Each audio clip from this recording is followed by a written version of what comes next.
Having just hit the 1000 games played in ARAM and trying basically every available team comp, here is my 5-minute guide on how to get better at ARAM. So, what do you need to get started? Well, there are technically no prerequisites to play ARAM, unlike Storm League, where you need to own at least 15 heroes. However, dropping into ARAM expecting to learn those heroes in-game is dangerous and a surefire way to get flamed at by your team. I would instead recommend having some basic knowledge of most characters, even if that's just trying them out against AI for a few minutes before hopping into ARAM, and then having a handful of heroes you are strong with in each respective role. Or you could just be a one-trick and pray to the RNG gods. The only requirement outside of this is good awareness of positioning and resource management. Since there is no option to hearth, you are forced to use the fountains and one of several regen globes around the map.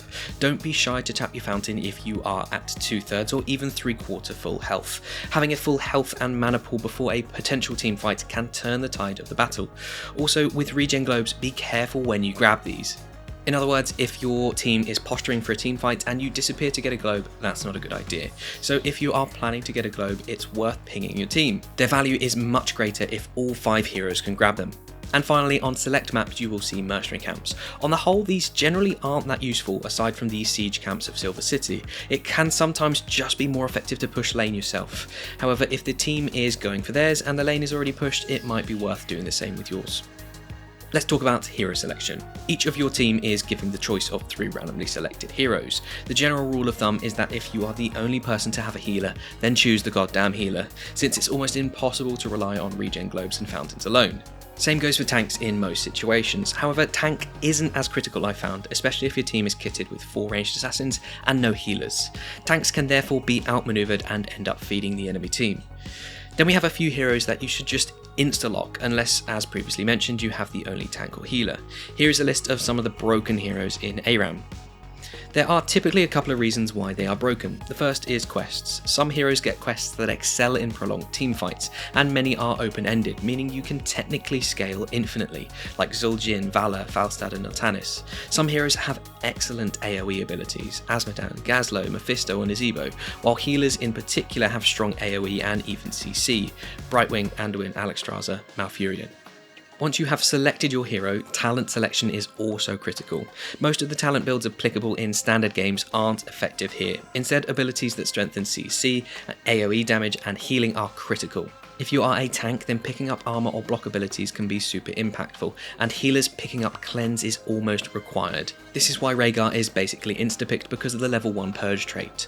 Some sites like Icy Veins now publish talent builds centered around ARAM only, so worth taking a peek at these before the game. But don't be afraid to adapt if you feel this is no longer suited to the comp you are dealing with. A great example centers around spell armor. If the talent build wants you to have lots of spell armor, but the team doesn't have any mages, this wouldn't make any sense.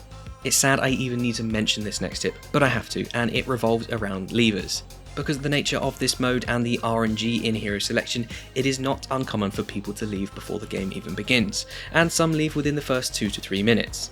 If they do, please remember to ping the now AI character with Alt Mouse 1, but who does this is actually also critical.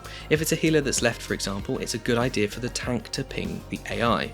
And sometimes if it's a melee assassin like Kerrigan, leaving them in spawn is actually preferred, as the AI isn't very smart. And in case you were thinking of sitting the game out because your teammate did this, think again. I've been in plenty of 4v5 games where we won, and plenty of games where we were 10 deaths down and turned it around. All it takes is one team fight to change the course of an ARAM game. Okay, so let's talk about the objective and what you should be doing. Well, sure, ARAM revolves around teamfighting, so catching an enemy out of position and chaining CC is your easiest way to get an early lead. However, focusing on teamfighting in the early game doesn't have the impact you might think. Getting a few early elims doesn't make a huge difference in overall level difference, so don't get too overconfident.